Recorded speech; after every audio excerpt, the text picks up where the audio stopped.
ఓం నారాయణ ఆదినారాయణ.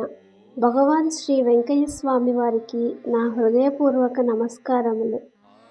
పారాయణ గ్రంథం భగవాన్ శ్రీ వెంకయ్య స్వామి వారి లీలామృతం. రచన సేకరణ సాయి శ్రీనివాస్ గారు. గాత్రం కుసుమ. సమర్పణ మండవ రవికాంత్. ఈరోజు మనం శ్రీ స్వామివారి దివ్యలీలల్లో ఒకటైన రాపూరు మండలం పెనుబర్తి గ్రామం కోట పెదలక్షమ్మ గారి అనుభవం గురించి తెలుసుకుందాం. ఈ లక్షమ్మ గారి కుమారుడు లక్ష్మీనారాయణ. ఇతను నైజాంలో వ్యాపారం చేసుకుంటూ ఉండగా ఆయనకు జబ్బు చేసి చాలా ప్రమాద స్థితిలో ఉన్నారని జాబు వచ్చింది. ఈమె అది తెలిసి కుల్లూరు తల్లిగారింటికి పోయేసరికి స్వామి అక్కడే ఉన్నారు. స్వామిని చూడగానే ఆమెకి ఏడుపు వచ్చి, అయ్యా, నా కొడుకు వ్యాపారం కోసం నైజాం వెళ్ళాడు. ఏదో జబ్బు చేసి ప్రమాదంగా ఉందని జాబు రాశాడు. వీడికి ఏమవుతుందని, బ్రతుకుతాడా లేదా అని అడిగింది. అది విన్న స్వామివారు, ఆయనకు ఏ ప్రమాదమూ లేదు, చూడుపో అన్నారు. ఈమె అక్కడికి పోయేసరికి సుమారుగా ఉంది. స్వామి చెప్పినట్లు అతనికి ఏ ప్రమాదమూ లేదు. కానీ ఆమె అక్కడే 30 సంవత్సరాలు ఉండవలసి వచ్చింది. ఎందుకంటే స్వామి చూడుపో అంటే ఆమెను అక్కడే ఉండి బిడ్డను జాగ్రత్తగా చూసుకోమని పంపించారన్నమాట. అలా బిడ్డకు ఉన్న దోషం తీసేశారు. కల్వాయి మండలం వెంకటరెడ్డిపల్లిలో స్వామి తోటబావుల దగ్గర ఉండేవారు. అక్కడ కపిల మోకులు, తొండపు తాళ్ళు, తెగిపోయిన తొంటలు అన్నీ ఏరుకొని వచ్చి కపిల తోలేటప్పుడు అలా వచ్చి కాలువ నీళ్లు కొన్ని నదిలోకి, బీడులోకి, గుంటలోకి తెంపి నీళ్లు పెడుతుండేవారు. తెంపిన నీళ్ల ప్రక్కనే తాడు మంట నిప్పు పెట్టి ఆయన లోకంలో ఆయన స్వామి అలా ఉండేవారు. అంటే ధ్యానంలో నిమగ్నమయ్యేవారు. ఒకరోజు ఒక కోపిష్టి వచ్చి స్వామి తెంపిన నీళ్ల కాలువ బిగించి, మా తోట పారక చస్తుంటే నీవు నీళ్లు తెంపవద్దు అని గట్టిగా మాట్లాడాడు.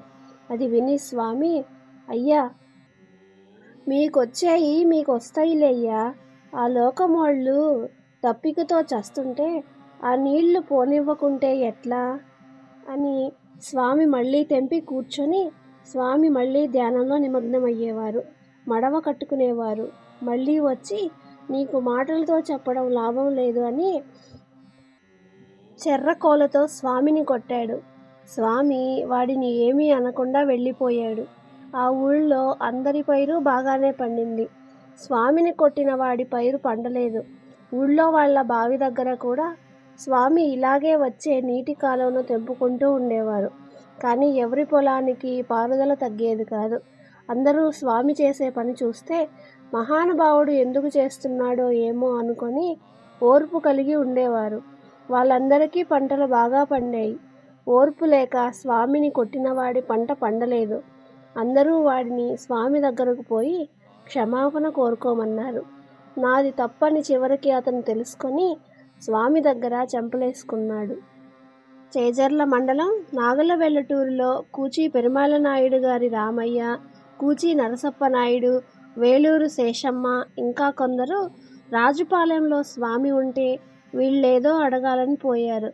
నరసప్ప నాయుడు రామయ్యకు స్వామి చెప్పేటప్పుడు శేషమ్మ ఇక్కడ ఉండకూడదు అని వీధిలో బండి మీదకి పొమ్మన్నారు. ఈమె స్వామి చెప్పగానే బండ మీదకు పోయి తర్వాత వాళ్ళుండే కాడ గోడ చాటుకు వచ్చి వాళ్లకు స్వామి ఏం చెబుతారో విందామని వచ్చి కూర్చుంది. వీళ్లకు మాట చెప్పటానికి నాదం వాయించి, అబ్బో, ఆమె ఇక్కడే ఉందయ్యా, బండ మీదకు పొమ్మను అన్నారు. వీళ్లకు ఆమె కనిపించలేదు. ఆమె పోయింది స్వామి అన్నారు. అప్పుడు స్వామివారు, ఎప్పుడయ్యా, ఆమె గోడచాటున ఉండలేదా అన్నారు స్వామి. వీళ్ళు పోయి చూసి, నువ్వు బండి మీదకు వెళ్ళందే స్వామి మాకు మాట చెప్పరు అంటే అప్పుడు ఆమె బండి మీదకు పోయింది. అప్పుడు వాళ్ళు స్వామిని అడిగి చెప్పించుకున్న తర్వాత ఇంటికి పోతూ, నేను గోడచాటున కూర్చున్నది స్వామి తెలుసుకోగలిగారు అంటే స్వామి చూపుకు అడ్డే లేదు. ఈ మాట స్వామి కూడా చాలాసార్లు చెప్పారు. నా చూపుకు అడ్డే లేదు అనేవారు. ఆయన భక్తులకు ఆయన చూపిన అనేక నిదర్శనాలలో ఆయన చూపు అడ్డే లేదు అనే విషయం చాలాసార్లు తెలిసింది. అంటే ఆయన దూరదృష్టి, దూరశ్రవణం కలవారు, సర్వాంతర్యామి. ఈ విషయం తెలుసుకొని భక్తి విశ్వాసములతో ఉన్న భక్తులకు స్వామి అనుగ్రహం ఎల్లవేళలా లభిస్తుంది.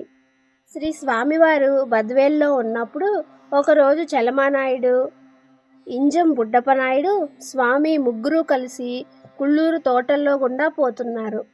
ఒక చోట కట్టవ దగ్గర ఎండిపోయిన ఈతాకు దిబ్బగా ఉండడం చూసి స్వామి చేతిలో ఉన్న అగ్గిపెట్టె గీసి తగులబెట్టారు. బుడ్డప్పనాయుడు, ఏంది స్వామి అది తగలబెట్టావు? కుళ్ళూరు వాళ్ళు చూస్తే నన్ను మిమ్మల్ని కూడా కలిపి కొడతారు స్వామి అంటే, స్వామి ఈతాకు వరకే లేయ్యా, కట్టవ తగులుకోదు అన్నారు.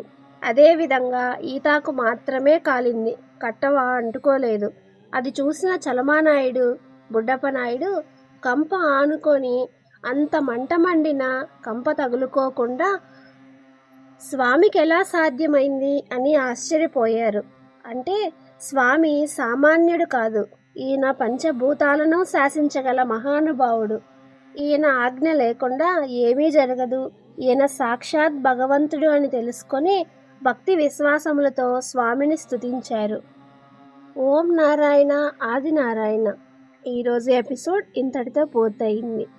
తర్వాయి ఎపిసోడ్లో మనం ఈ స్వామివారికి ఉన్న బిరుదు సిద్ధ పురుషుడు గురించి తెలుసుకుందాం. భగవాన్ శ్రీ వెంకయ్య స్వామి వారికి జయము జయము. సర్వే జనా సుఖినో భవంతు.